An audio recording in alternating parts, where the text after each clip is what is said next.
Hello everyone, আসসালামু আলাইকুম। Welcome to the basic finance class. আজকে আমরা যে টপিকটা নিয়ে স্টাডি করব তা হলো অর্থায়নের নীতি বা প্রিন্সিপালস অফ ফিনান্স। এটি মূলত ফিনান্স এবং ব্যাংকিং এর প্রথম পত্রের প্রথম চ্যাপ্টারের একটা টপিক। চ্যাপ্টার নাম হচ্ছে অর্থায়নের সূচনা। এই চ্যাপ্টারে অনেকগুলো বেসিক টপিক নিয়ে আলোচনা করা হয়। তার মধ্যে একটা গুরুত্বপূর্ণ টপিক হলো অর্থায়নের নীতি বা প্রিন্সিপালস অফ ফিনান্স। তো আজকে আমরা এটা নিয়ে স্টাডি করবো। সো তোমাদের সবাইকে অনেক অনেক স্বাগতম আজকের ক্লাসে।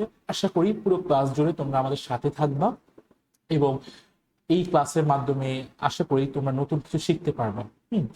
আর ইতিমধ্যে তোমরা জানো যে আমরা ফিনান্স এবং অ্যাকাউন্টিং এর জন্য দুটো ক্র্যাশ কোর্স লঞ্চ করছি। আমি গত অ্যাকাউন্টিং ক্লাসে এগুলো ডিটেলস বলছিলাম এবং আমাদের গ্রুপে মোটামুটি এগুলো ডিটেলস তোমরা পেয়ে যাবা। আর বাট আজকে যেহেতু ফিনান্স ক্লাস, আমি হালকা করে ফিনান্স ক্র্যাশ কোর্সটা নিয়ে একটু বলে তারপর ক্লাস স্টার্ট করতেছি। অ্যাকাউন্টিং এর মতো আমাদের এই ফিনান্স ক্র্যাশ কোর্সটা কিন্তু এমন ভাবে ডিজাইন করা যাতে তোমার বোর্ড এক্সাম প্রিপারেশনের সাথে অ্যাডভান্স ইউনিভার্সিটি এডমিশন টেস্ট প্রিপারেশনটা হয়ে যায়। আমি আগেও বলছিলাম যে এইচএসসি তে যদি তুমি সুন্দর করে গুছায় পড়তে পারো, তোমার এইচএসসি প্রিপারেশন টপ নচ তো হবে, একই সাথে তোমার এডমিশনের প্রিপারেশন কিন্তু খুব সুন্দরভাবে গুছিয়ে যাবে। ঠিক আছে। আর ঢাকা ইউনিভার্সিটির জন্য কিন্তু ফিনান্স এটা খুবই ইম্পর্টেন্ট একটা সাবজেক্ট, যা তোমরা ঢাকা ইউনিভার্সিটিতে পরীক্ষা দিবা। ঠিক আছে। ওকে। আর সবার তো আসলে ফিনান্স থাকে না, অনেকের এটা অল্টারনেটিভ সাবজেক্ট থাকে। সো যাদের ফিনান্স আছে তারা কিন্তু খুব গুরুত্ব সহকারে এই সাবজেক্টটা স্টাডি করতে হবে। হ্যাঁ। আর এই ব্যাপারগুলো মাথা রেখে মূলত এই ক্র্যাশ কোর্স ডিজাইন করা। আর এখানে কি কি থাকছে একটু দেখি। ক্র্যাশ কোর্স তুমি মোটামুটি সর্বমোট 20টা লাইভ ক্লাস পাবা। সর্বমোট 20টা বললাম, এখানে 20টার বেশি, প্রায় 25টার কাছাকাছি লাইভ ক্লাস পাবা। দুইটা ম্যারাথন ডাউট সলভিং ক্লাস পাবা, যেখানে এটা লং টাইম হবে এবং এখানে আমরা গুরুত্বপূর্ণ প্রবলেমগুলো একবার আবার রিভিশন করব, ডাউটসগুলো সলভ করবো এবং একটা সাজেশন তোমাদেরকে দিব। দেন প্রতি ক্লাসের শেষে এমসিকিউ এক্সাম, বোর্ডে স্ট্যান্ডার্ড সৃজনশীল প্রশ্ন প্র্যাকটিস, এইগুলো তো থাকতেছে। আর হিসাব বিজ্ঞানের মতো এখানেও তুমি ইন্ডিভিজুয়ালি তোমার প্রবলেম সলভ করার জন্য আমাদেরকে পার্সোনালি তোমার প্রবলেমের ছবি তুলে পাঠাতে পারো, অথবা সেপারেট লাইভ সেশন বা লাইভ ভিডিও ক্লাসের মাধ্যমে তোমার প্রবলেম সলভ করতে পারো। আমি এবং আমার টিম মেম্বাররা সর্বদাই এটার জন্য কি থাকবো, তোমাদের প্রতি ডেডিকেটেড থাকবো। ঠিক আছে। আচ্ছা। আর আমাদের একটা হোয়াটসঅ্যাপ গ্রুপ ডিসকাশন থাকবে আলাদা ফিনান্সের জন্য। আর প্রতিটা চ্যাপ্টার শেষে তুমি পিডিএফ এবং এক্সক্লুসিভ হ্যান্ডনোট পেয়ে যাবে, যেটা আগেও বলছিলাম যে এইগুলা অনেক রিসার্চ করে এবং সময় নিয়ে বানানো, যাতে বোর্ড এক্সামে এবং এডমিশনে তোমার কমন পর নিশ্চয়তা যেন শতভাগের কাছাকাছি হয়, কিছু কিছু যেন শতভাগ হয়। ঠিক আছে। সো অনেক সময় নিয়ে কিন্তু এবং অনেক কষ্ট করে এই নোটস গুলো বানানো, যখন তোমরা হাতে পাবে তখনই বুঝতে পারবে। আচ্ছা। সবচেয়ে গুরুত্বপূর্ণ যে কথাটা, এটা করছি মাত্র 500 টাকা, হুইচ ইজ জাস্ট আনবিলিভেবল। ঠিক আছে। সো এত কম কেন? তুমি প্রায় 25টার কাছাকাছি ক্লাস পাচ্ছ মাত্র 500 টাকায়। অর্থাৎ প্রতিটা ক্লাস, যদি আমার ক্যালকুলেশন ভুল না হয়ে থাকে, গড়ে 20 টাকা করে পড়ে। মাত্র 20 টাকা প্রতিটা ক্লাস তুমি করতে পারতেছো। ঠিক আছে। এটা এত কম রাখার রিজন আগের মতোই, যাতে সবাই অ্যাফোর্ড করতে পারে। আমি চাই যাতে তোমরা সবটাকে অ্যাকাউন্টিং ফিনান্সের পিছনে না ঢেলে অন্যান্য সাবজেক্ট যদি কিছু ইনভেস্ট করতে পারো। বাট অনেক সময় হয়ে যায় কি, কোর্সেস গুলো এত বেশি হয়ে থাকে যে অনেকে অ্যাফোর্ড করতে পারে না। হ্যাঁ। সেই জন্য আমরা শুরুর দিকে এই কোর্স ফি গুলো অনেক কম রাখার চেষ্টা করছি, যাতে মোটামুটি সবাইটা অ্যাফোর্ড করতে পারে, সবাই এখানে জয়েন হতে পারে। ঠিক আছে। সো প্রথম ব্যাচ থেকেই তোমরা যেন সবাই জয়েন করো। আমি বারবার করে বলতেছি, দেরি করলে লেট হবে কিন্তু। হ্যাঁ। সো দেরি করা যাবে না, তোমরা চেষ্টা করবা শুরু থেকে জয়েন করে তোমাদের প্রিপারেশনটা অনেকখানি এগিয়ে রাখা। আর মোটামুটি তোমরা আমার ব্যাপারে জানোই, আমি বিগত 8 বছর যাবত এইচএসসি এবং এডমিশনের জন্য পড়াইতেছি। বর্তমানে সিনিয়র অ্যাকাউন্টিং ইনস্ট্রাক্টর হিসেবে আছি ইউসিস চট্টগ্রাম শাখায়। আর অন্যান্য বিষয়ে আমার সম্পর্কে আরো তোমরা ফার্দার ক্লাস পদ্ধতি জানবা এবং আমার স্টুডেন্টদের ফিডব্যাক থেকেও হয়তো আমার ব্যাপারে তোমরা একটা ধারণা পেতে পারো। ঠিক আছে। সো আর দেরি না করি, আজকে আমরা আমাদের টপিক যেটা হচ্ছে অর্থায়নের নীতি, এটা নিয়ে পড়াশোনা শুরু করি। ঠিক আছে। আচ্ছা। আমি যেটা বললাম যে ফিনান্সের ফার্স্ট চ্যাপ্টার যেটা অর্থায়নের সূচনা, এখানে অনেকগুলো ইম্পর্টেন্ট টপিক আছে। তার মধ্যে আমি একটা টপিক পিক করছি, যেহেতু এটা বেসিক ক্লাস, এখানে তো সব টপিক একদিনে বা একবারে পড়ানো পসিবল না। সো আমি একটা এমন টপিক চুজ করার ট্রাই করছি যেটা তোমার যেখান থেকে তোমার এইচএসসিতে প্রায় সময় সৃজনশীল প্রশ্ন আসে, এমসিকিউজ আসে এবং যে টপিকটা এডমিশনের জন্য খুব ইম্পর্টেন্ট। ওকে। সো আমরা শুরু করি। ওকে। সো অর্থায়নের নীতি বা প্রিন্সিপালস অফ ফিনান্স, অনেকে ফাইন্যান্স বলে, ফিনান্স বলে, চলে সমস্যা, আমি ফিনান্স বলতেছি। ঠিক আছে। তো আজকে আমরা স্টাডি করব অর্থায়নের নীতি বা প্রিন্সিপলস অফ ফিনান্স। তোমরা এখানে অনেকগুলো নীতি দেখতে পাইতেছো, ঠিক আছে? বাট প্রথম তিনটা নীতি এখানে রেড মার্ক করা, রেড কালার করা, কজ হচ্ছে এই তিনটাই আমরা আজকে স্টাডি করব এবং এইচএসসির জন্য মূলত এই তিনটাই খুব ইম্পর্টেন্ট, এখান থেকে মধ্যে প্রশ্ন আসে। বাট অন্যান্য নীতিগুলো সম্পর্কে তোমাকে অবশ্যই জানতে হবে, শিখতে হবে। এগুলো আমরা ফার্দার ক্লাসেস জানবো, যেহেতু এটা বেসিক ক্লাস, সব তো একদিনে করা পসিবল না, তাই আমরা আজকে প্রথম ইম্পর্টেন্ট তিনটা যেখান থেকে এইচএসসিতে ভালো অ্যামাউন্টের সৃজনশীল প্রশ্ন আসে ওগুলা পড়বো, এবং অন্যান্যগুলা আমরা যখন মেইন ক্লাসে যাব তখন আমরা সবগুলো নীতি ভালো করে আরো স্টাডি করবো, ঠিক আছে? তো আমাদের প্রথম নীতি হচ্ছে ঝুঁকি ও মুনাফার নীতি আজকের জন্য, তারপর তারল্য ও মুনাফার নীতি, এরপর আছে পোর্টফোলিও বৈচিত্র্যের নীতি। আমরা ওয়ান বাই একটার পর একটা, ওয়ান আফটার অ্যানাদার স্টাডি করবো। আচ্ছা, শুরু করি। তোমরা তাহলে খাতা কলম যা লাগে তা নিয়ে বসে যাও, আর হচ্ছে চাইলে স্ক্রিনশট নিয়ে রাখতে পারো, সুন্দর করে পিডিএফ তোমরা পেয়ে যাবে ইনশাল্লাহ। আরেকটা কথা, ক্লাস শেষে তোমাদের জন্য কিন্তু একটা এমসিকিউ এক্সামের ব্যবস্থা থাকবে। এমসিকিউ এক্সামের লিঙ্ক তোমরা ক্যাপশন কমেন্ট খুঁজে দেখবা, পেয়ে যাবা। সো ট্রাই করবা ওটাতে অ্যাটেন্ড করা, যাতে যা শিখতে পারতেছো তা কতটুকু সুন্দর ডেলিভার করতে পারতেছো এটা যেন তোমরা নিজেরাই জাজ করতে পারো, ঠিক আছে? আচ্ছা, আসি। সো আমাদের প্রথম টপিকটা, নীতিটা হচ্ছে ঝুঁকি ও মুনাফার নীতি, যেটাকে আমরা বলি principal of risk and return. Risk মানে হচ্ছে ঝুঁকি, আর রিটার্ন বলতে বোঝাচ্ছি মুনাফা। আচ্ছা স্যার, মুনাফা কি? আমরা যখন কোথাও ইনভেস্ট করি বা বিনিয়োগ করি, তার বিপরীতে আমরা যেটা যা আশা করি ওইটাকেই বলি মুনাফা, ওইটাই হচ্ছে রিটার্ন, ওইটাই হচ্ছে আয়, খুব ইজিলি বলতে গেলে।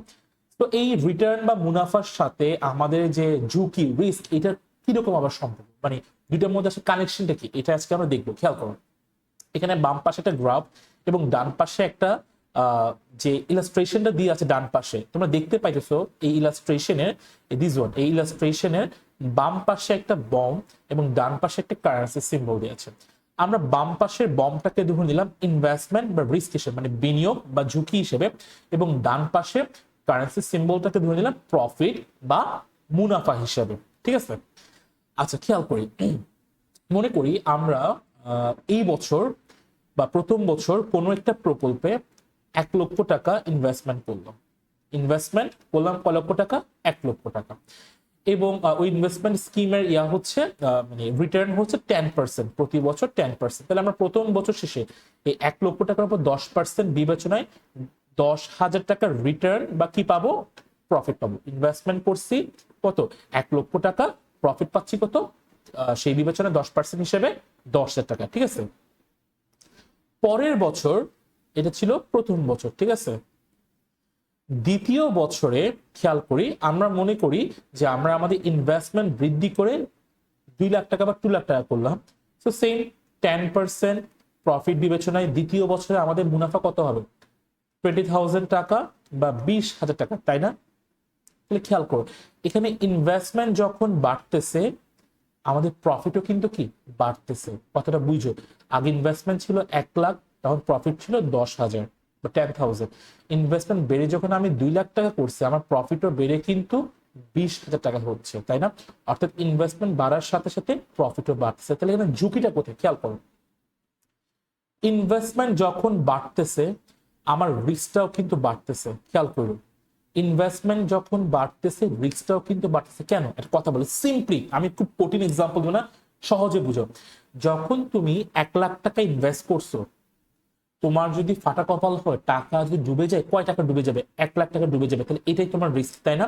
বাট যখন তুমি 2,00,000 টাকা ইনভেস্ট করছো, তোমার এখন তো আর টাকা ডুবলে কি 2,00,000 টাকা ডুবে যেতে পারে, মানে তোমার রিস্ক বা ঝুঁকিটাও বেড়ে গেছে না? ইনভেস্টমেন্ট যখন বাড়াচ্ছ একই সাথে তোমার কি রিস্কটাও কিন্তু বেড়ে যাচ্ছে, তাই না? বাট তার বিপরীতে তোমার প্রফিটটাও কিন্তু কি হচ্ছে? প্রফিট বা মুনাফাটাও কিন্তু কি বাড়তেছে। এই যে ইনভেস্টমেন্ট 1,00,000 থেকে 2,00,000 করছো, তোমার রিস্কটা বাড়তেছে। আগে ছিল 1,00,000 টাকার রিস্ক, এখন হয়ে গেছে 2,00,000 টাকার রিস্ক। বাট একই সাথে তোমার প্রফিটও কিন্তু কি 10,000 থেকে বেড়ে 20,000 হচ্ছে, প্রফিটও কিন্তু বাড়তেছে। মানে রিস্ক এবং প্রফিট কিন্তু সেম ভাবে রিয়েক্ট করতেছে। অর্থাৎ ঝুঁকি যখন বৃদ্ধি পাচ্ছে, মুনাফা বা প্রফিটও কি বৃদ্ধি পাচ্ছে। এবার আরেকটা এক্সাম্পল দিয়ে খেয়াল করো, এখন মনে করো তৃতীয় বছরে গিয়ে তুমি ইনভেস্টমেন্ট কমায় ফেললাম, বা আমরা ইনভেস্টমেন্ট কমায় ফেললাম, আমরা ইনভেস্টমেন্টটা 2,00,000 টাকা কমায় আবার করে ফেললাম 1,00,000 বা 1,00,000 টাকা। তাহলে এখন আবার সেম 1,00,000 টাকার 10% প্রফিট কত হবে? 10,000 টাকা বা 10,000 টাকা, তাই না? তাহলে তৃতীয় বছরে আমরা যখন ইনভেস্টমেন্ট কমাইছি, আমার ঝুঁকিও তাহলে কি রিস্কটাও কি কমে যাচ্ছে। এখন রিস্ক আবার 2 লাখ থেকে কমে 1 লাখ টাকা রিস্ক হয়ে যাচ্ছে, বাট একই সাথে প্রফিটও কিন্তু 20,000 থেকে কমে কত হয়ে যাচ্ছে, 10,000 টাকা হচ্ছে। অর্থাৎ এখানে রিস্ক কমার সাথে সাথে কি প্রফিটও কিন্তু কমে যাচ্ছে। তাহলে আমরা এখানে কি বুঝলাম, যে ঝুঁকি যদি বাড়ে মুনাফা বা প্রফিটও বাড়বে, ঝুঁকি যদি কমে মুনাফা বা প্রফিটও কমবে। ওদের মধ্যে কি একটা সমমুখী বা ধনাত্মক সম্পর্ক আছে। এই যে আমি নিচে লিখলাম, ঝুঁকি ও মুনাফার মাঝে কি একটা ধনাত্মক সম্পর্ক বিদ্যমান। ঝুঁকি বাড়লে মুনাফা বাড়বে, ঝুঁকি কমলে মুনাফা কমবে। কেন, এটা তোমাদেরকে অলরেডি একটা এক্সাম্পলের মাধ্যমে দেখাই দিলাম। যদি না বুঝে দেখো, একটু ব্যাকে গিয়ে আবার দেখো, তাহলে আর একদম ক্লিয়ার হয়ে যাবে। এটা হচ্ছে সহজ, আমার মনে হয় না এই টপিকটা বোঝানো পসিবল। ঠিক আছে, আচ্ছা, তো তোমাদের বুঝলাম। এইবার একটা গ্রাফের মাধ্যমে ব্যাপারটা বুঝাই।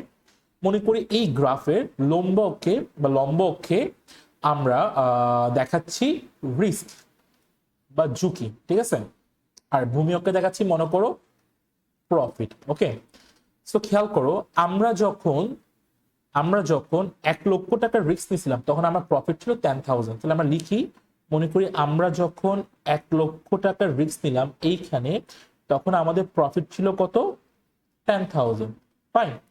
আচ্ছা, আমরা যখন আমাদের রিস্কটা বাড়াইলাম, ইনভেস্টমেন্ট বৃদ্ধির সাথে সাথে আমাদের ঝুঁকিটাও বাড়ায়, কয় লাখ টাকা করলাম, 2 লাখ টাকা করলাম। আমাদের প্রফিটও কিন্তু কি বেড়ে কত টাকা হয়েছে, এই যে প্রফিটও কিন্তু বেড়ে 20,000 টাকা হয়েছে। তাহলে আমাদের প্রফিটও কিন্তু বেড়ে কত হইলো, 20,000 টাকা হইলো। আমরা একটু মিলাই গ্রাফটা, যখন 1 লাখ টাকার ঝুঁকি নিয়েছিলাম তখন প্রফিট ছিল 10,000 টাকা বা 10,000 টাকা। যখন 2 লাখ টাকার ঝুঁকি নিলাম তখন আমার প্রফিটও বেড়ে কিন্তু কত হইলো, 20,000 টাকা হইলো। তাহলে খেয়াল করো, এখানে আমরা একটা রেখা পাচ্ছি এবং রেখাটা কিন্তু বাম থেকে ডান দিকে ঊর্ধ্বগামী হচ্ছে, মানে বাম থেকে ডান দিকে উঠতেছে। কেন উঠতেছে, এই রেখাটা ঊর্ধ্বগামী, যে রেখাটা ঊর্ধ্বগামী হওয়ার মূল কারণ হচ্ছে এটাই, ঝুঁকি ও মুনাফার মধ্যে একটা ধনাত্মক সম্পর্ক বিদ্যমান বলে। এখন আমি তোমাদের গ্রাফটা কেন ছিলাম, গ্রাফ কি আঁকতে হবে না, গ্রাফ মূলত আঁকতে হচ্ছে না বা আসার সম্ভাবনা কম, আসলে যদি তোমরা পারো তাই একবার এই জন্য শিখলাম।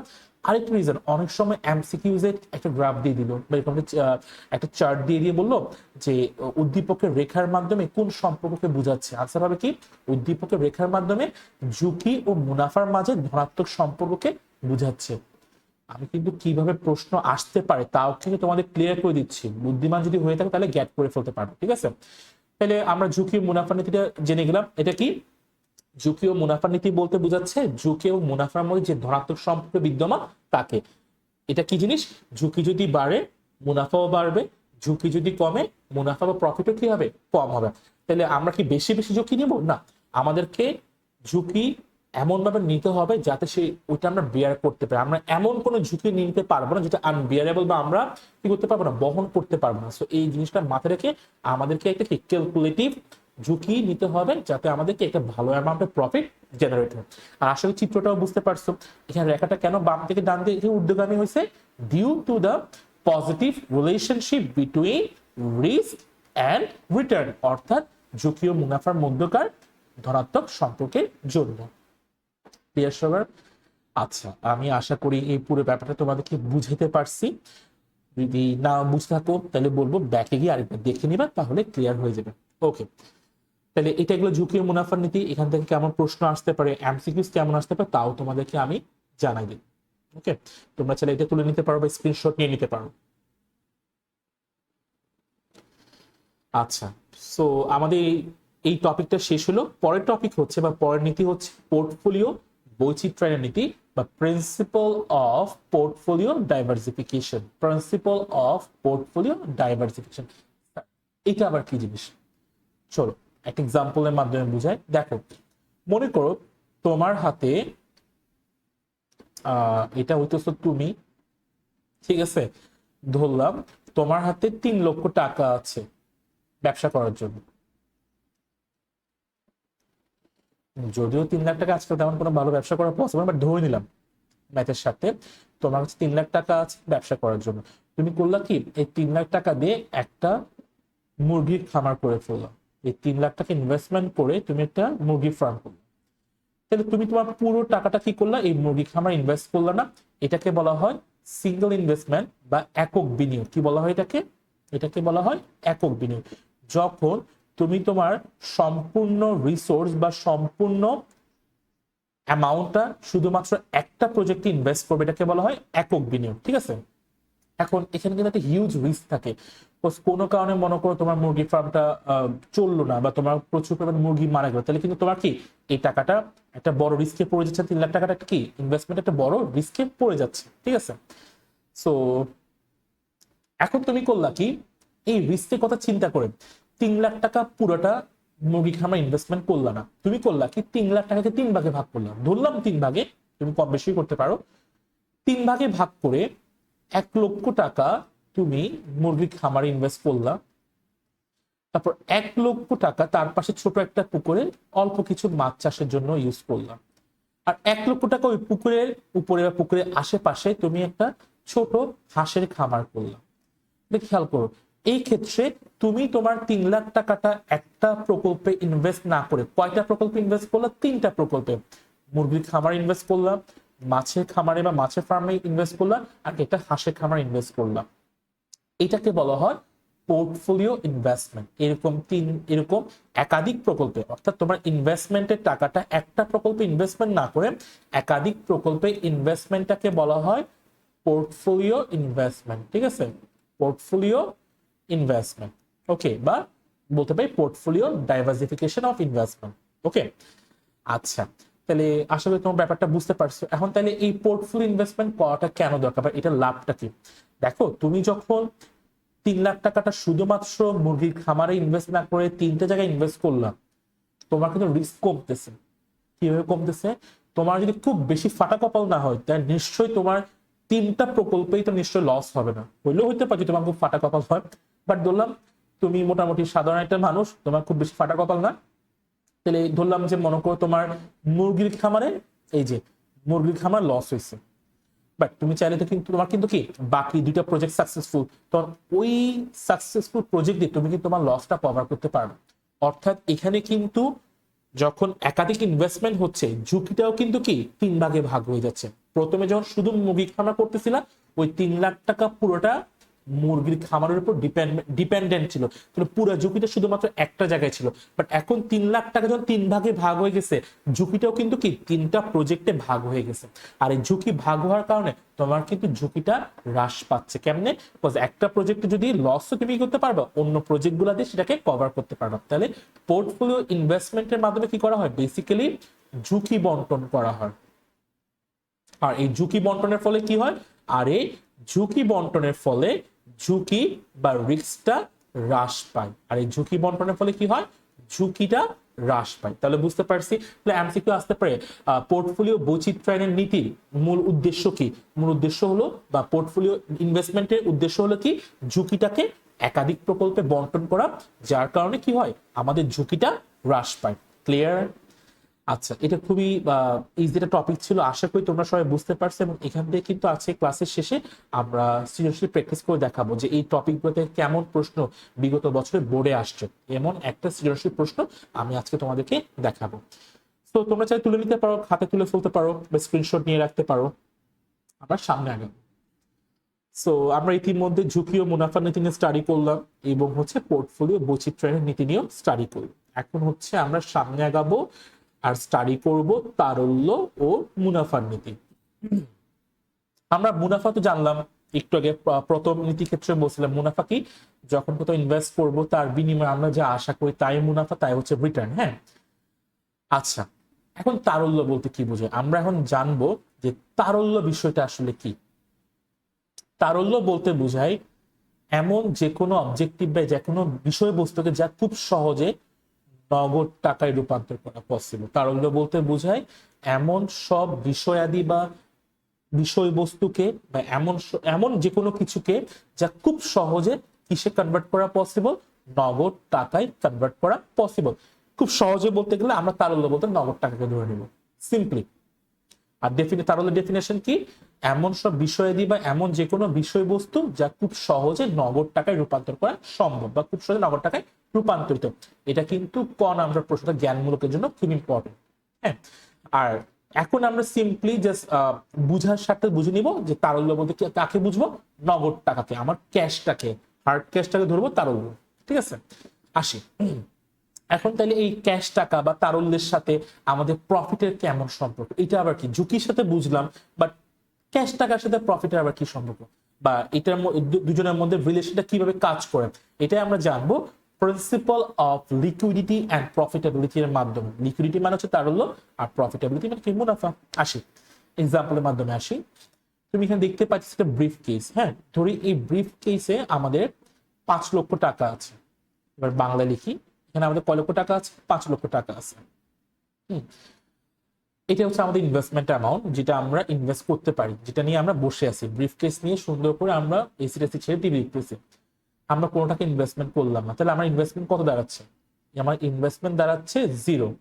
তো ইনভেস্টমেন্ট যেহেতু 0, আমি এভাবে না লিখি, আমরা এভাবে লিখি, ইনভেস্টমেন্ট যেহেতু 0, আমার মুনাফা বা প্রফিটও কিন্তু কি 0, রাইট? ইনভেস্টমেন্ট করি না, প্রফিট প্রত্যেকে হবে, প্রফিট হওয়া কি পসিবল না? এখন আমরা করলাম কি, প্রথম বছর আমরা কোনো ইনভেস্টমেন্ট করি নাই, এটা ছিল মনে করি যে প্রথম বছর কোনো ইনভেস্টমেন্ট করি না, পুরো টাকাটাই নগদ টাকা বা তারল্য হিসেবে রেখে দিছি, কোনো ইনভেস্টমেন্ট করি না, ইনভেস্টমেন্টও 0, প্রফিটও 0। দ্বিতীয় বছরে আমরা করলাম কি, এই 5 লক্ষ টাকা থেকে এটাকে ইনভেস্ট করলাম, ধরলাম এই দ্বিতীয় বছরে আমরা 5 লক্ষ টাকা থেকে 2 লক্ষ টাকা ইনভেস্টমেন্ট করলাম। সো 2 লক্ষ টাকা ইনভেস্টমেন্ট আমার, তাহলে 2 লক্ষ টাকা ইনভেস্টমেন্ট হইলো, ধরলাম যে ইনভেস্টমেন্ট বিপরীত 10% আমরা প্রফিট পাবো, মুনাফা পাবো, তাহলে আমাদের প্রফিট দেওয়া হলো কত টাকা, 2 লক্ষ 10% 20,000 টাকা।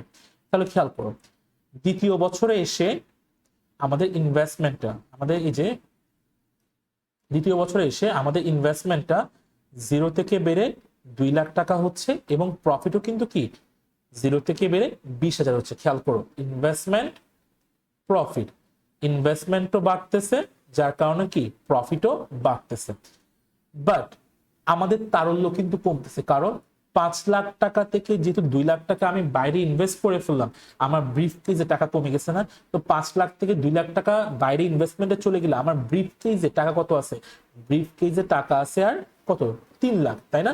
একটা সেকেন্ড,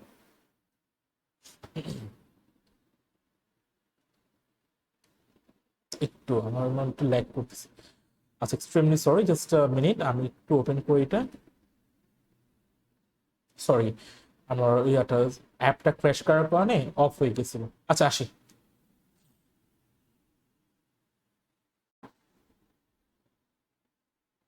ওকে,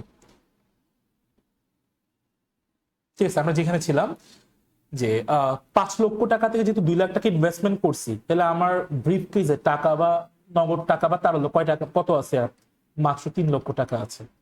ঠিক আছে, তাহলে বুঝো এখানে তারল্য কি হচ্ছে, তারল্য বা লিকুইডিটি কিন্তু কি হচ্ছে, হ্রাস পাচ্ছে। ব্যাপারটা বুঝতে হবে, আমার তারল্য বা ব্রিফকেজের নগদ টাকা 5 লক্ষ থেকে কমে 3 লাখ হয়েছে, তারল্য হ্রাস পাইছে, বাট ব্রিফকেজের টাকাটা যেহেতু ইনভেস্টমেন্টে চলে গেছে, ইনভেস্টমেন্ট বাড়ছে, আর ইনভেস্টমেন্ট বা বিনিয়োগ বাড়ার কারণে কি মুনাফা বা প্রফিটও বাড়ছে। তাহলে খেয়াল করি এখানে তারল্য এবং মুনাফার মধ্যে, তারল্য এবং মুনাফা এবং তারল্য ইনভেস্টমেন্টের মধ্যে কেমন সম্পর্ক, ঋণাত্মক সম্পর্ক। তারল্য যদি কমে, ইনভেস্টমেন্ট বা বিনিয়োগ বাড়তেছে, প্রফিট বা মুনাফাও কিন্তু কি বাড়তেছে, এটা বিপরীতমুখী বা ঋণাত্মক সম্পর্ক বা নেগেটিভ রিলেশন এখানে আছে তারল্য এবং মুনাফার মধ্যে, এবং তারল্য বিনিয়োগের মধ্যে। এবার আসি আর একটু ডিটেলস বুঝাই। তৃতীয় বছরে মনে করো তুমি তোমার ইনভেস্টমেন্টটা ফেরত নিলা, তুমি যে 2 লাখ টাকা ইনভেস্টমেন্ট করছো এটা আবার ফেরত নিলা, তো এটা ফেরত নেওয়ার কারণে আমাদের ইনভেস্টমেন্ট আবার কত হয়ে গেল, আবার হয়ে গেল 0। ইনভেস্টমেন্ট 0 হয়ে যাওয়ার কারণে আমাদের প্রফিটও কত হয়ে গেল, আমাদের প্রফিটও হয়ে গেল 0, রাইট? কিন্তু টাকাটা যখন ইনভেস্টমেন্ট থেকে নিয়ে নিয়েছে ওটা আমাদের ব্রিফ কেসে চলে আসছে না, তাহলে আমার ব্রিফ কেসে টাকা কিন্তু বা তারল্য বেড়ে কত টাকা হয়েছে, 5 লাখ টাকা হয়েছে। অর্থাৎ এখানে তারল্য কিন্তু কি, এখানে তারল্য বাড়তেছে, এখানে তারল্যটা বাড়তেছে, বাট ইনভেস্টমেন্ট বা বিনিয়োগ 2 লাখ থেকে কমে 0 হচ্ছে, প্রফিটও কিন্তু কি 2 লাখ, সরি, প্রফিটও কিন্তু 20,000 থেকে কমে 0 হচ্ছে। অর্থাৎ এখানে বিনিয়োগও কমতেছে এবং কি প্রফিট বা মুনাফাও কমতেছে। তো কেমন সম্পর্ক, বিপরীতমুখী সম্পর্ক না স্যার? কেমন সম্পর্ক, বিপরীতমুখী সম্পর্ক না? এই যে তারল্য যদি বাড়ে, বিনিয়োগ ও মুনাফা কমতেছে, আর প্রথমে ছিল তারল্য কমলে বিনিয়োগ মুনাফা বাড়তেছিল, আর এখানে তারল্য বাড়লে বিনিয়োগ মুনাফা কমতেছে। তো এই পুরো ডিসকাশনে এটাই উদ্দেশ্য হচ্ছে তোমাদেরকে বোঝানো যে তারল্য মুনাফার মধ্যে একটা ঋণাত্মক বা কি নেগেটিভ রিলেশন বিদ্যমান। ঠিক আছে, স্যামসুং আসতে পারে যে তারল্য মুনাফার নীতি বলতে কি বোঝায়, বা রিটেনও আসতে পারে তারল্য মুনাফার নীতি বলতে তারল্য ও মুনাফার মধ্যকার ঋণাত্মক সম্পর্ককে বোঝায়। অর্থাৎ তারল্য যদি বাড়ে মুনাফা কমবে, তারল্য যদি কমে মুনাফা বাড়বে, মানে ওদের মধ্যে একটা নেগেটিভ বা ঋণাত্মক সম্পর্ক কি বিদ্যমান। তাহলে এখন তোমার মাথায় প্রশ্ন আসতে পারে, বা এটা অনেক সময় সৃজনশীলের গ বা ঘ নাম্বারে আসে, প্রয়োগ বা জ্ঞান, প্রয়োগ বা উচ্চতর বিশ্লেষণ দক্ষতায় আসে যে কি করা উচিত, আমরা কি তাহলে সব টাকা ইনভেস্টমেন্ট করে দেওয়া উচিত, বা সব টাকা তারল্য হিসেবে ব্রিফ কেজে নিয়ে সুন্দর করে এসি নিচে বসে টিভি দেখা উচিত, কোনটা করা উচিত? স্যার, সব টাকা তুমি চাইলে ইনভেস্ট করতে পারবা না। তুমি সব টাকা ইনভেস্টমেন্ট করে দিও, তোমার প্রফিট তো জেনারেট হবে, ঠিক আছে, বাট তুমি একটা রিস্কে থাকবে। রিস্কটা কি জানো? কেউ তোমার কাছে টাকা পায়, সেটা খুঁজতে আসলো, বা তোমার হঠাৎ করে কাউকে স্যালারি দিতে হচ্ছে, তোমার কারখানার বা দোকানে ভাড়া দিচ্ছে, তুমি আটকে যাবে না। তো সব টাকা ইনভেস্ট করা যাবে না, কিছু টাকা তারল্য হিসেবে রাখতে হবে। হ্যাঁ, আবার তুমি করলা কি, ইনভেস্টমেন্ট না করে সব টাকা তারল্য হিসেবে রেখে দিলাম।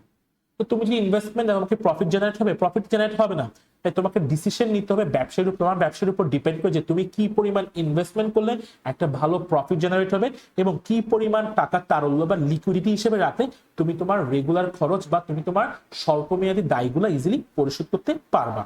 ঠিক আছে, সো এটাই হইতেছে তারল্য মুনাফার নীতি, এবং এটার মাধ্যমে ডিসিশন মেকিংটা বলে দিলাম যে তোমাকে এমন ভাবে ডিসিশন নিতে হবে যাতে তুমি তোমার ইনভেস্টমেন্টের মাধ্যমে একটা ভালো প্রফিট জেনারেট করতে পারো, একই সাথে তুমি তোমার রেগুলার দৈনন্দিন খরচ ও স্বল্পমেয়াদী কি দায়গুলো ইজিলি কি করতে পারো, পরিশোধ করতে পারো। ঠিক আছে, তাহলে আশা করি তোমরা এই টপিকটা বুঝছো, এটা আর কঠিন না করি, আমি একদম ভেঙে ভেঙে তোমাদেরকে বুঝলাম। যদি কারো মনে হয় যে না খুব বেশি কমপ্লেক্স হয়ে, তাহলে বলবো স্যার একটু আরেকবার দেখো, তাহলে ক্লিয়ার হয়ে যাবে। ঠিক আছে, অনেক সময় হয় কি, বেশি বুঝানোর জন্য বেশি তোমাদের খাওয়ার থেকে অনেক সময় কমপ্লেক্স হয়ে যায়। আমি একদম অকপটের ব্যাপারটা স্বীকার করতেছি।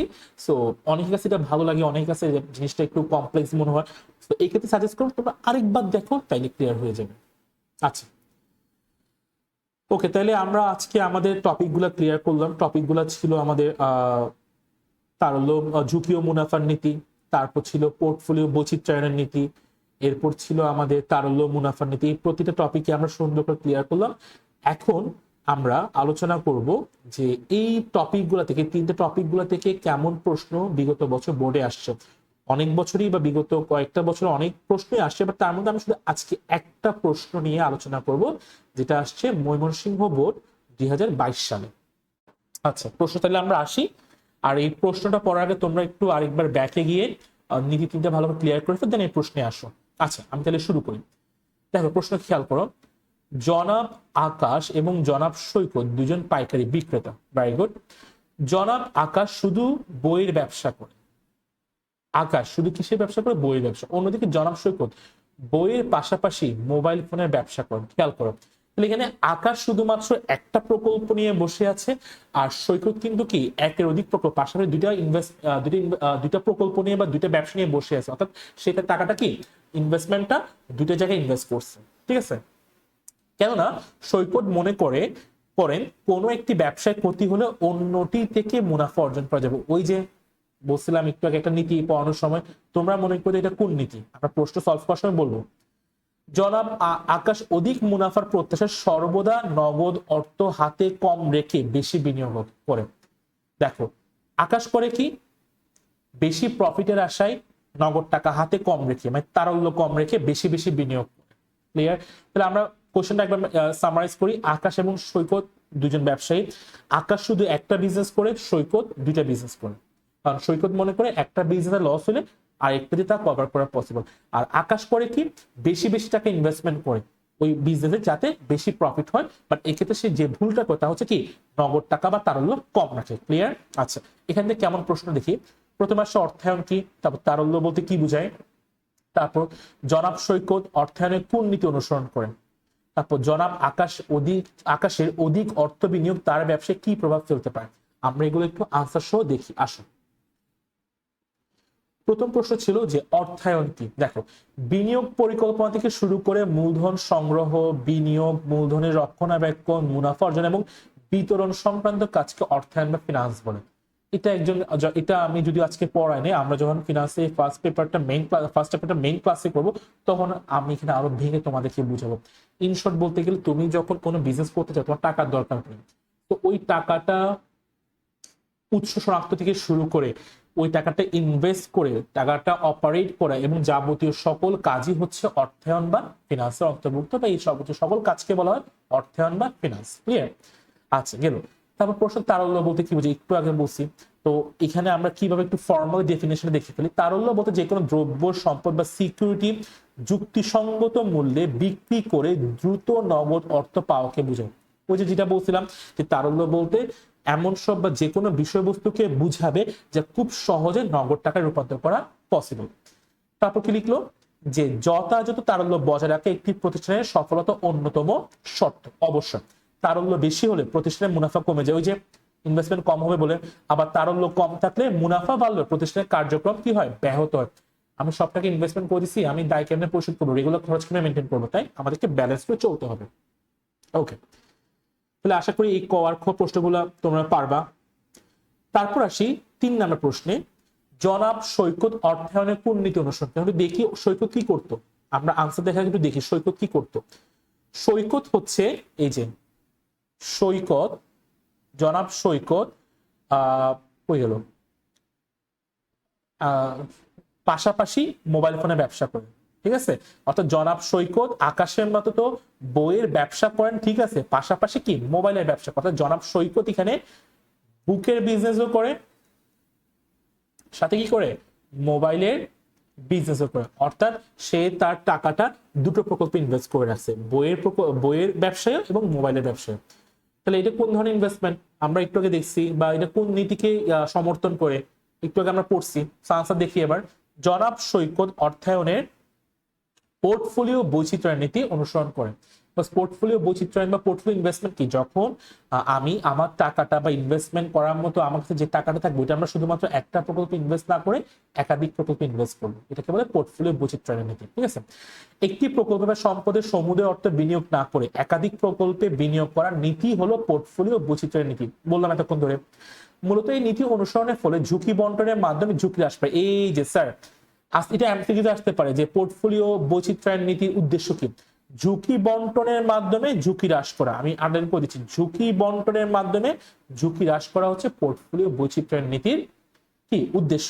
তোমরা এটা লিখে রাখতে পারো। তারপর কি লিখছে, জনাব সৈকত একজন পাইকারি বিক্রেতা, তিনি বইয়ের ব্যবসা করেন, তবে বইয়ের পাশাপাশি বর্তমানে তিনি মোবাইল ফোনের ব্যবসা করেন। তিনি মনে করেন একটি ব্যবসায় ক্ষতি হলে অন্য ব্যবসা দিয়ে কি যেন তা পুষিয়ে নেওয়া যায়। অর্থাৎ তিনি বইয়ের ব্যবসার পাশাপাশি মোবাইল ফোনের ব্যবসা, ওয়াটার দুইবার আসছে, মোবাইল ফোনের ব্যবসায়ের মাধ্যমে পোর্টফোলিও গঠন করেছেন, একাধিক প্রকল্পে ইনভেস্টমেন্ট করতে দেয়। এই পোর্টফোলিও গঠনের ফলে তিনি তার ব্যবসার ঝুঁকি কমাতে পারবেন। তাই বলা যায় জনাব সৈকত কি অর্থায়নের পোর্টফোলিও বৈচিত্র্য নীতি অনুসরণ করেছেন। স্যার ইজি না? টপিকগুলো যদি বুঝতে পারো, তুমি খুব সুন্দর করে বুঝে কি আনসার করতে পারবা, প্রশ্ন পড়ে বুঝতে পারবা যে এটা কোন নীতি, যদি তোমার কনসেপ্ট গুলো ক্লিয়ার থাকে। আচ্ছা, গেল। তাইলে আমরা পরের প্রশ্নে আসি। এটা হইতেছে যে জনাব আকাশের অধিক অর্থ বিনিয়োগ তার ব্যবসায় কি প্রভাব ফেলতে পারে। একটু আমরা উদ্দীপকে যাই একবার, আকাশ কি করছে দেখি। জনাব আকাশ, এই যে জনাব আকাশ শুধু বইয়ের ব্যবসা করেন, অনলি একটা জায়গায় ইনভেস্ট করছে, মানে কি একক বিনিয়োগ। আর জনাব আকাশ কি করছে, অধিক মুনাফার পথে সর্বদা নগদ অর্থ হাতে কম রেখে, এটা বুঝতে হবে, নগদ অর্থ হাতে কম রেখে বেশি বিনিয়োগ করে। অর্থাৎ সে তারল্য কম রেখে ইনভেস্টমেন্ট বেশি করতেছে প্রফিটের আশায়। ঠিক আছে, আর এখানে প্রশ্নটা হচ্ছে কি, প্রশ্নটা হচ্ছে জনাব আকাশের অধিক অর্থ বিনিয়োগ তার ব্যবসায় কি প্রভাব ফেলতে পারে। আনসার পাবো তুমি নিজেকে একটু কোয়েশ্চেন, কি প্রভাব ফেলতে পারে। প্রভাব এটাই হবে যে তার ব্যবসায়ের তারল্য কম হবে, টাকা যখন বেশি বেশি ইনভেস্ট করব ব্যবসায় আমার টাকা কমে যাবে, মানে কি নগদ টাকা বা তারল্যের সংকট পড়বে। অর্থাৎ আমি ইজিলি কি কারো দায়, স্বল্পমেয়াদী দায়গুলো পরিশোধ করতে পারবো না, কেউ টাকা খুঁজতে আসে টাকা দিতে পারবো না, আমার রেগুলার খরচগুলো মেনটেন করতে আমি হিমশিম খেয়ে যাবো, এটা তো প্রভাব পড়বে, তাই না? সেটাকে আমরা সুন্দর করে গুছাই পড়ি। জনাব আকাশের বিনিয়োগ সিদ্ধান্ত ব্যবসায়ের তারল্যকে প্রভাবিত করতে পারে। এই যে তারল্য বা নগদ অর্থ একটি ব্যবসায় পরিচালনার ক্ষেত্রে খুবই গুরুত্বপূর্ণ। ব্যবসায়ের চলতি কার্যক্রম সুষ্ঠুভাবে পরিচালনায়, যেমন কাঁচামাল ক্রয়, শ্রমিকের বেতন প্রদান, বিদ্যুৎ বিল পরিশোধ ইত্যাদির জন্য নগদ অর্থ জরুরি, এবং একই সাথে পাওনাদারকে টাকা পরিশোধ করার জন্য কি এই তারল্য বা নগদ অর্থ জরুরি। উদ্দীপকে আকাশ পাইকারি ব্যবসা করেন, তবে তিনি কেবল বইয়ের ব্যবসা করেন। বেশি মুনাফা আসে তিনি হাতে অল্প কিছু নগদ অর্থ রেখে সম্পূর্ণ অর্থে ব্যবসা বিনিয়োগ করেন। উদ্দীপকে জনাব আকাশ নগদ অর্থ তথা তারল্য ও মুনাফার মধ্যে ও সামঞ্জস্য সৃষ্টি করেছেন। আমরা কিন্তু তারল্য মুনাফার নীতি পড়ানোর সময় বলছিলাম যে বেশি টাকা ইনভেস্টমেন্ট করা যাবে না, বেশি টাকা তারল্য হিসেবে রাখা যাবে না। আমাদেরকে একটা ব্যালেন্স মেনটেন করতে হবে, আমাদেরকে সাফিসিয়েন্ট টাকা তারল্য হিসেবে রাখতে হবে এবং সাফিসিয়েন্ট টাকা ইনভেস্টমেন্ট করতে হবে যাতে ভালো একটা প্রফিট জেনারেট হয়। ঠিক আছে, তারল্য মুনাফার নীতি অনুসারে প্রতিষ্ঠানে পর্যাপ্ত নগদ মানে সাফিসিয়েন্ট টাকা হাতে থাকতে হবে, নগদ অর্থ হাতে রেখে বাকি অর্থ বিনিয়োগ করা উচিত। মুনাফা ও তারল্যের মধ্যে বিপরীতমুখী সম্পর্ক বিদ্যমান। আমরা নীতি অনুসারে দেখছিলাম কেমন সম্পর্ক বিদ্যমান।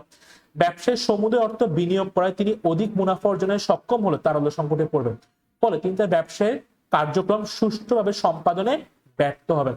কোনো পাওনা টাকা খুঁজতে আসা দিতে পারবে না, কাঁচামাল দরকার পড়লে হঠাৎ করে কিনতে হিমশিম খেয়ে যাবে, কাউকে হঠাৎ স্যালারি দিতে হচ্ছে অ্যাডভান্স, হিমশিম খেয়ে যাবে। তাই বলা যায় জনাব আকাশের বিনিয়োগ সিদ্ধান্ত ব্যবসায় তারল্যকে কি প্রভাবিত করবে বা তারল্যে প্রভাব ফেলতে পারে। ক্লিয়ার? সো আশা করি তোমরা সবাই বুঝতে পারছো যে এতক্ষণ আমরা যে তিনটা নীতি পড়ছি এই নীতি থেকে কেমন প্রশ্ন বোর্ডে আসছে এবং এখান থেকে কিভাবে আনসার করতে হয়। তো তোমাদের যদি এই নীতিগুলো নিয়ে বেসিক কনসেপ্ট ক্লিয়ার থাকে তোমরা ইজিলি যে কোনো ধরনের প্রশ্ন আনসার করতে পারবে সুন্দর করে। এই জন্য বেসিক কনসেপ্টগুলো ক্লিয়ার থাকা জরুরি। আমি আশা করি তোমরা কনসেপ্টগুলো সহজে ধরতে পারছো। যদি কারো মনে হয় এখনো ক্লিয়ার হয়নি তাহলে বলবি ব্যাকে গিয়ে আরেকবার দেখে নাও, একদম ক্লিয়ার হয়ে যাবে। হ্যাঁ, আর আজকে যা যা পড়াইলাম এগুলোর উপর ডিপেন্ড করে ছোট একটা এমসিকিউ টেস্ট তোমরা অ্যাটেন্ড যাতে করতে পারো এর জন্য লিঙ্ক আমি ক্যাপশনে বা কমেন্টে দিয়ে রাখবো। তোমরা অবশ্যই ক্লাসটা করে কনসেপ্টগুলো ক্লিয়ার হওয়ার পরে ওই এক্সামে অ্যাটেন্ড করবে। ঠিক আছে, সো আজকে এতটুকুই। Thank you so much for watching. আশা করি তোমাদের ক্লাসগুলো ভালো লাগতেছে, নতুন কিছু শিখতে পাইতেছো। এবং আমাদের কিন্তু আরো কিছুদিন প্রি ট্রায়াল ক্লাস চলবে, আর ট্রায়াল ক্লাসের শেষে কিন্তু আমাদের মেইন ক্লাস শুরু হয়ে যাবে। এবং আমি সবাইকে বলবো যদি এখনো তোমার সিদ্ধান্ত নিয়ে দ্বিধাহীন থাকো তাহলে বলবো ঠান্ডা মাথায় ডিসিশন নিয়ে সুন্দরভাবে কোর্সটা শুরু করে দাও, যাতে তুমি অন্যদের চেয়ে অনেকখানি আগায় থাকতে পারো এবং নিজেকে ভালোভাবে প্রিপেয়ার করতে পারো। আমি তোমাকে গ্যারান্টি দিব যে তোমার এইচএসসি প্রিপারেশন টপ নচ হবে। আমি আমার জায়গা থেকে সর্বাত্মক চেষ্টা করব, তুমি যদি সেই এফোর্টটা দাও ইনশাল্লাহ তোমাকে কেউ ঠেকাইতে পারবে না। সো আজকের জন্য এতটুকুই। আল্লাহ হাফেজ সবাইকে।